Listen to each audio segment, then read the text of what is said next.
Chicken అంటే ప్రాణమని, చికెనే మా లోకమని, చికెన్ అంటూ లేకుంటే భోజనమే ఎందుకని ఎవరికి చెప్పుకోను నాకు తప్ప.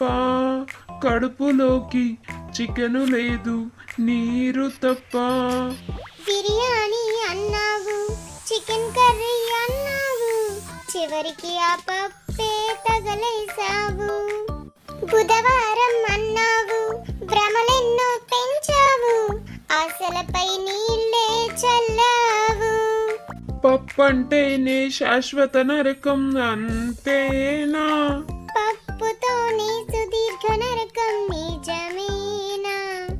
చికెన్ అంటే ప్రాణమని, చికెనే మా లోకమని, చికెన్ అంటూ లేకుంటే భోజనమే ఎందుకని ఎవరిని అడగాలి నిన్ను తప్ప.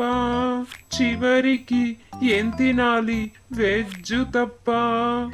పప్పు ఉంది, పెరుగు ఉంది, నంచుకునే చికెను తప్ప. ఆకలి ఉంది, నీరసముంది, తినాలనే ఆశ తప్ప.